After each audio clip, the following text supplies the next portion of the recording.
you were mostly focused on internet investment banking, right? With Andy Cass, Right. quite the character. um, Yep. Great guy. Great guy. and Yeah. so you also got to work on some like pretty cool deals. You worked on the Alibaba IPO. You worked on, I think, AOL Time Warner, which is a big M&A deal. What do you feel like you got? I mean, aside from what we already talked about, which is like surrounding yourself with really high caliber people, are there like a couple different things you could point to, where whether it's like hard skills or even just soft skills that you picked up there that you feel like has really benefited you for everything else you did after that? Because obviously you've done a bunch of different things, Yeah. but I feel like banking for a lot of people is kind of that initial foundational experience, right? What would you say you kind of took away from Yeah. that experience? Yeah. I think banking is one of, if anybody has the opportunity to, go through the analyst program for the first, 2-3 years, I think it's the best experience that you could ever have, because it sets you up fundamentally, from soft skills, hard skills, from top to bottom, right? I think more than anything else, you grow a very, very thick skin. You, there, nobody's perfect, right? Everyone goes through, when they go through their first job, and if your first job is banking, especially, you go through a lot of, hardship, right? I'll just say like nicely, a lot of yelling, a lot of, you take a lot of shit Yes. from your boss. Not everything goes perfectly. And those are the type of moments, I think, that challenges you to quit, but also challenges you to not give up and continue on. It kind of forces you physically, right? It takes you to another level physically of not getting any sleep, being able to, I remember like for 1 year, I remember my clients were in New York, Russia, and Korea. So I basically like never went to bed. There was a deal in like different time zones, and we had like calls like a daily call. So I remember, going to bed around like 2 a.m. and then I had to wake up at like 5 a.m. to for 8 a.m. New York, Eastern time call. And that was just like on a daily basis, and it killed me, right? Like I had I don't know if you saw the Remember Me, but all my coworkers remember me like sleeping under the cubicle, because, and those are like kind of, you could call it a harassment, but at the same time, it's challenges you very physically, right? Where you feel like you could achieve a lot more. So, and then, all these skills, right? I mean, banking, they train you very well. They, train you from everything from Microsoft Excel modeling. You have great, smartest mentors who look after you. Like I said, you learn so much by observing. So you walk into, these IPO bake-offs or these like M&A deals where you're on these calls and you hear your managing directors and your bosses like make deals, right? These are not just like, $10,000, $1 million deal. These are like billion, hundreds of $1 million deals that, and then you see it, go through step by step from the pitch book and materials that you actually help create, right? So, these are the things I still use till this day. I mean, I think one of the greatest skills that you could ever learn is sales, right? Sales skill, sales job. I mean, these are the things that nobody could ever take away from you, because those are the things you could only get better at.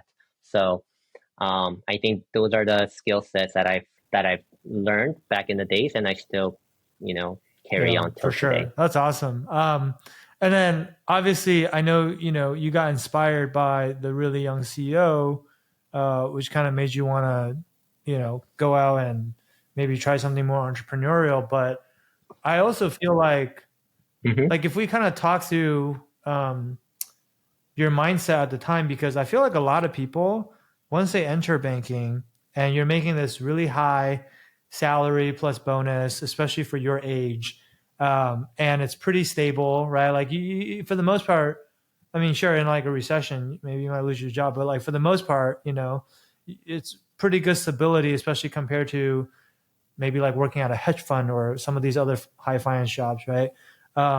So I feel like a Right. lot of people find it. I mean, they call it golden handcuffs, right? It's very hard to leave that. Like I'm gonna Yeah. leave.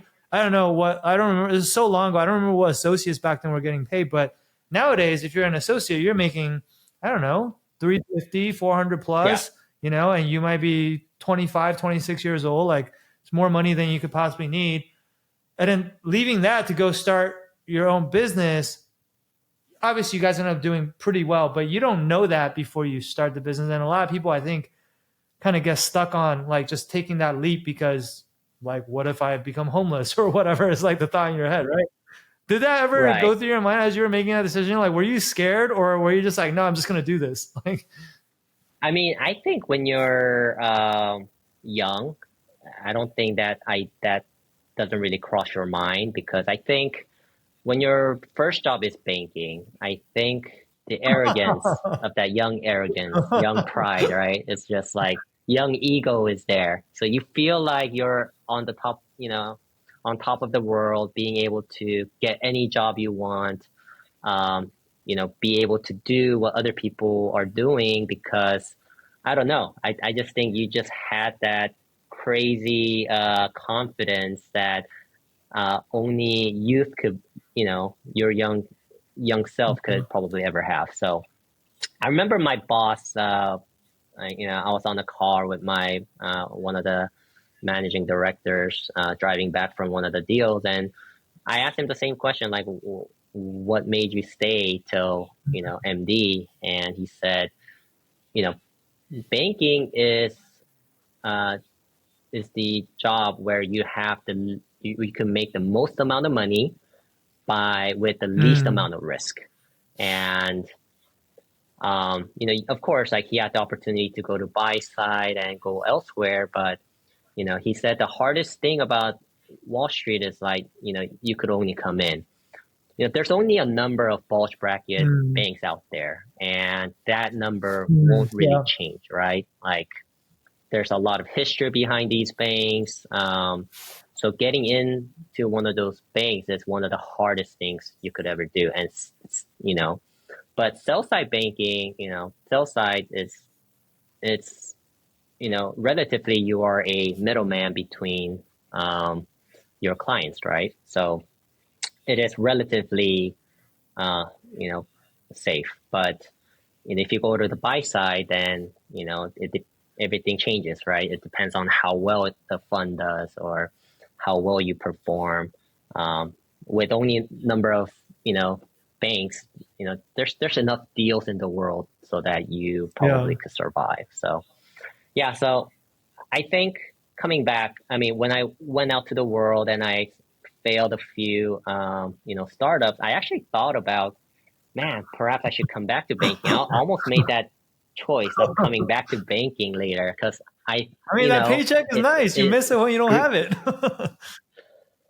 Yeah, paycheck's nice, but it's always like grass is always greener on the other side, right? So you miss those days. You miss working with some of the smartest people. You miss everything I told you today, right? You miss sitting next to some of the Yeah, smartest people, with some of the CEOs that you meet, working on big deals. So, I think that's like the only opportunity. That's like some of the greatest memories that I have. So, yeah, it's like even today, like if I had the opportunity to go back, yeah, I mean maybe I would because I have like such fond memories, right? It's been so long, so maybe if I get into the daily grind, I might regret it, but you've forgotten all the bad parts and you only remember the good parts. exactly, Yeah, that's exactly, funny. Yeah, I mean, I would say like, obviously, like, to your point, like we're both older now. We both have like family, kids. I would say like back when we were younger, I think, and you know, a lot of our audience is who's watching is probably are younger. Um, I think, you know, if you're gonna take a risk, a lot of times like that is the time to take that risk because you don't have all these other obligations and whatnot. Like now I have to think about like, hey, if I don't make money, like I don't know if I'm going to be able to put my kids in school, you know, like because like we're in New York and trying to go to private school and whatnot, and like it's expensive, right? Back then, like you don't have to worry about Yeah. any of that. At the same time, I feel like I also sometimes see people who I mean, of course, like you always hear about the Mark Zuckerberg dropped out of college or Bill Gates dropped out of college, and then like you know they became f***ing billionaires or whatever. Yeah. Obviously, those are the stories that you hear about. But I always tell people, I'm not saying like just you know don't do anything and just like start a business right away because starting a business is so Hmm. hard. It's one of the hardest things you could possibly do. And if you don't go out and try to like acquire some real skills first and develop your skill set and develop your work ethic and develop your resilience and all those things that go into making you successful, or seeing how like someone who's really good at sales is, you know, pitching clients. If you don't go and acquire some of those skills first and kind of build that foundation and then you just jump straight into it, like sure, for every there's always a Mark Zuckerberg and whatever, but for every one Mark Zuckerberg, there's like 1,000 people who, you know, failed spectacularly, right? Or maybe not spectacularly. Right. So I think like to me, it's like go out and try to learn as much as you can. Which banking is one of the best ways to do that because you're working so much those first couple of years and you're just drinking from the fire hose. And then once you've done that and you feel like you have some skills and there's a problem that you're really passionate about solving for people, then maybe you can go out and do that. And then by then, hopefully too, also like if you're not making silly financial decisions those first couple of years and you're still living frugally, you probably have some money saved up, which will then allow you to be able to, you know, go have a little bit of runway at least to, you know, bootstrap your business in the beginning, even if you can't raise funding, and also be able to like just see Yeah.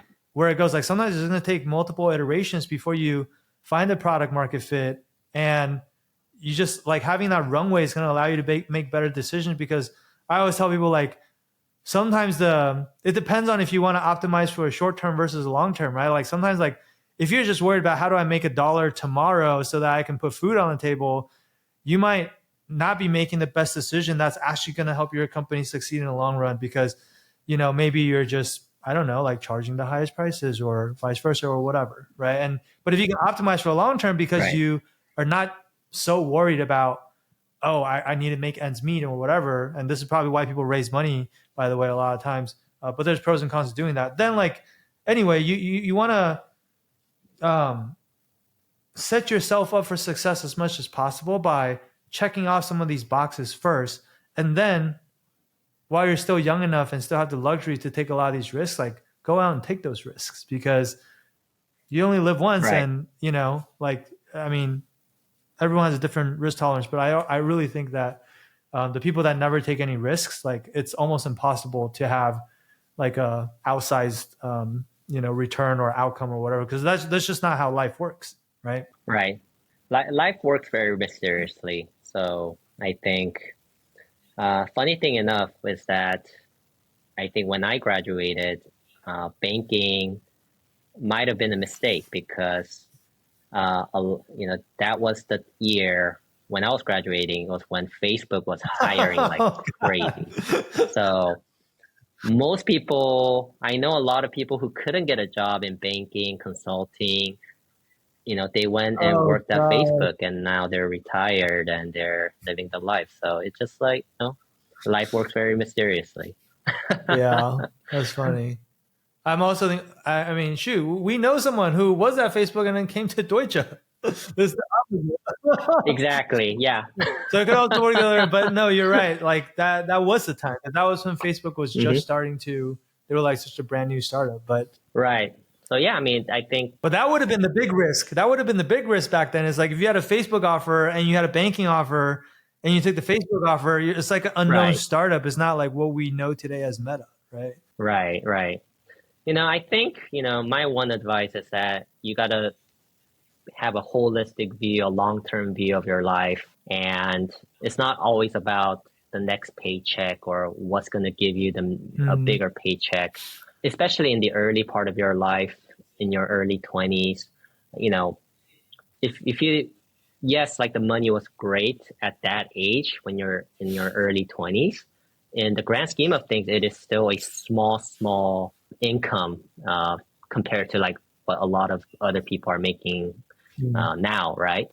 You can't just look at, oh, I'm just gonna like, you know, chase after who gives me the big money. It's you got to think about, okay, what's gonna give me a great opportunity, a good experience. What am I gonna learn from this? How do I learn from this and build on that, right? So I think that was how I kind of view the world, where I did not want to go to like private equity because I didn't want to do the same old modeling, financial modeling, like I was doing. Of course, I mean, I have nothing against people who go into private equity. I mean, a lot of these people, you know, to do very well and they love doing it, but it just wasn't for me. I just wanted to do something different, learn something new. And, you know, it's funny again how life leads you to, you know, just different path. And, you know, who knew I was going to join webcomic startup. And then who knew I suddenly got recruited to South Korea to join the largest fintech company to do investments and build startups from scratch in the fintech space. And then that somehow led me to acquiring a cryptocurrency exchange where I learned about Bitcoin, and I was fortunate to buy Bitcoin very early. I was very fortunate to learn about the blockchain technology. We ran what you call the first ICO in South Korea. So yeah, all these are just happened by chance, right? And I think you just have to gain as much experience here and there, put them all together. And I think that kind of gives you a perspective of, you know, where are the opportunities for you? And if you have that skill set built from your early days, that gives you, you know, the skills to see the opportunity, but take that opportunity and act on it too. So I think that's what's important.